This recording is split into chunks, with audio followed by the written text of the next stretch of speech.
মণিমালাস ব্লগে তোমাদের স্বাগত আর অনেক ভালোবাসা। আজকে আবারও একটা ব্লগ ভিডিও নিয়ে তোমাদের সামনে চলে আসলাম। তোমরা সবাই জানো যে তোমাদের দাদাভাই অনেক সকাল সকাল বেরিয়ে যায় বলে অত সকালে টিফিন করে দিতে পারবো কি পারবো না বলে রাত্রিবেলাতে আমি কখনো টিফিন করে রাখি অথবা কিছুটা কাজ এগিয়ে রাখি।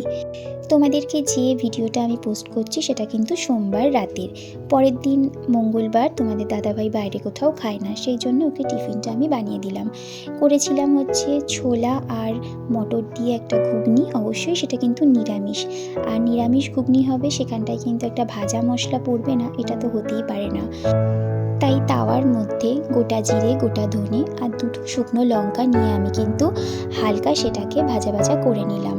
তারপর এটাকে আমি একটা বাটির মধ্যে ঢেলে একটু ঠান্ডা হতে দিলাম, কারণ এটা একটু ঠান্ডা হলে এটাকে কিন্তু আমি মিক্সিতে গুঁড়ো করে নেব।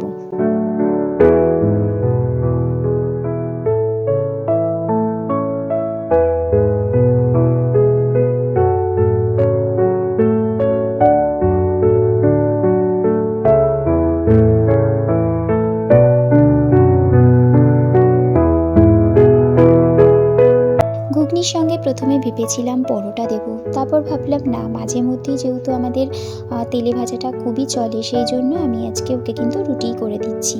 আর আমি যখনই রুটি করতে যাব তখন বলে দুটো পরোটা হবে নাকি, আর ওই বলাতে আমি আর পারি না, তখন বাধ্য হয়ে দুটো হলেও পরোটা ভেজে দিতে হয়। কিন্তু না, আজকে আমি রুটিই করে দেবো। অনেকটা রাতে রুটি করলে হটপটের মধ্যে একটা কাপড় দিয়ে ঢেকে রাখলে ভালো করে টাইট করে, তাহলে কিন্তু রুটিটা সকাল পর্যন্ত গরম থাকে।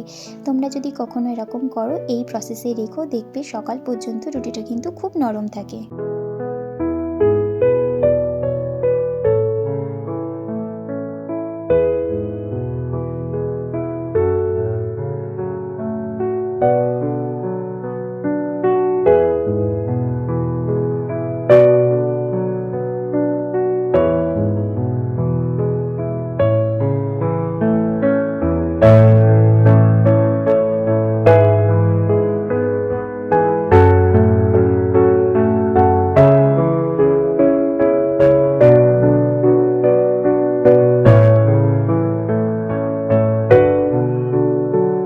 একটু বেশি করেই কিন্তু মশলাটা আমি গুঁড়ো করে রাখলাম আর একটা কন্টেনারের মধ্যে রেখে দিলাম, কারণ মাঝে মধ্যে এরকম রেসিপি করলে এই মশলাটা রাখলে পরে কিন্তু আর কোনো অসুবিধা হবে না। কারণ অনেক সময় হয় কি, অল্প একটু মশলা লাগে তো, আর এই মিক্সিতে একটু বেশি না হলে গুঁড়ো হতে চায় না, সেই জন্য একটু বেশি করে যদি গুঁড়ো করে রাখা যায় তাহলে কিন্তু পরবর্তী সময় লাগলে কাজে লাগানো যায়।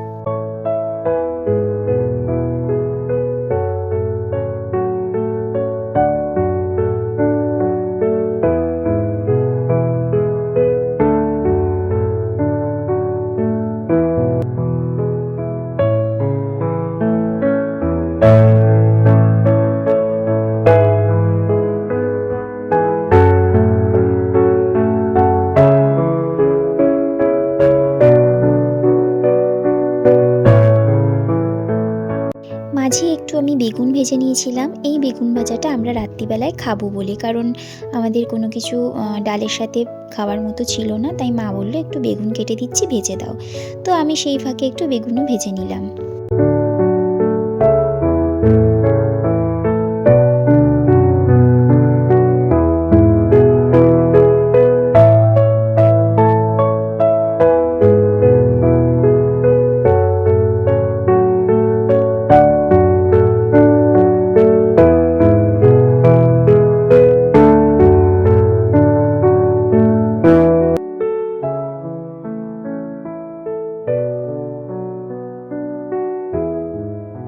এখন তো শীত পড়ে গেছে, আর শীত মানেই হচ্ছে বাজার ভরা সবজি।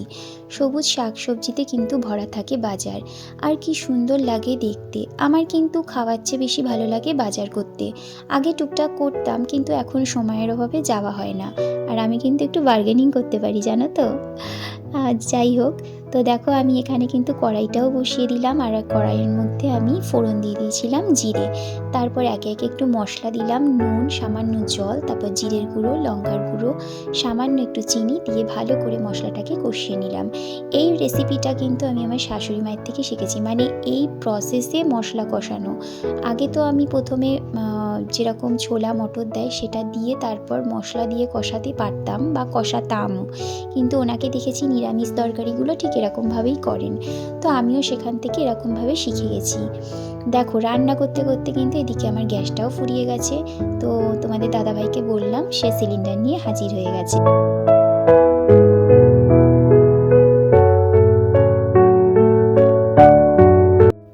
রান্নাঘরে কিন্তু রান্না ছাড়াও অনেক কাজ থাকে, যেমন রান্নাঘর পরিষ্কার করা, এঁঠো বাসন থাকলে সেগুলোকে মেজে ফেলা। তো আমিও কিন্তু রান্নাটা বসিয়ে দিয়ে, মানে এই ঘুগনিটা বসিয়ে দিয়ে সাইডে কিছু বাসন ছিল সেগুলো মেজে রাখলাম। এতে আমার অনেকটা কাজ কিন্তু এগিয়েই গেল। আর মেন যে কাজটা ছিল সেটা হলো জল ভরা, কারণ আগে আমরা কিন্তু জলের জন্য অনেক কষ্ট করেছি, সেই তুলনায় কষ্টটা কিন্তু আমাদের অনেকটাই কমেছে।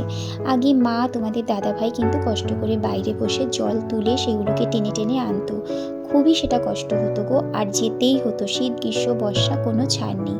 আর এখন যেহেতু আমাদের ওয়াটার পিউরিফায়ারটা নেওয়া হয়েছে, এখন আমরা যখন তখনই চাইলে কিন্তু জলটা ভরে নিতে পারি। এরপরও যদি আমরা বলি যে আমাদের কষ্ট হচ্ছে, তাহলে আমাদের আর কিছু বলার নেই। তো সেই জন্য আমি রাত্রিবেলায় যতটা পারি কাজ এগিয়েই রাখি।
আমার কিন্তু ঘুগনি দেখো রেডি হয়ে গেছে।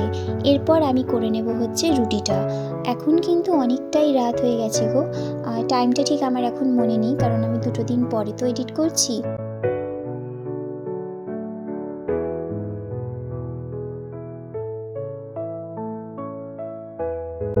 তোমাদেরও যাদের এরকম সকাল সকাল উঠতে হবে, মনে করো যে শীতের মধ্যে উঠতে খুব কষ্ট, তোমরা কিন্তু রাত্রিবেলায় সুযোগ থাকলে এরকমভাবে কাজ এগিয়ে রাখতে পারো। এতে কিন্তু সকালবেলায় ওঠাটা মিস করো না, সকালবেলায় ওঠো, উঠে অন্য কাজ করো, তাহলে কিন্তু এরকম অসুবিধা হবে না। আমি শুধু কিন্তু এটা শীতের জন্য বলছি, গরমকালে তো প্রবলেম হয় না, শীতকালে একটু কম্বল ছেড়ে উঠতে ইচ্ছা করে না। দেখো আমার সমস্ত কাজ হয়ে গেছে, এখন শুধু বাকি আছে জল ভরা। আর এই দেখো কিছুটা বোতল আমি ভরেও দিয়েছি। তো যাই হোক, আজকের ভিডিওটা আমি এই পর্যন্তই রাখলাম। যদি ভালো লাগে তাহলে অবশ্যই লাইক কমেন্ট শেয়ার করে দিও। আর যারা আমার ইউটিউব চ্যানেল থেকে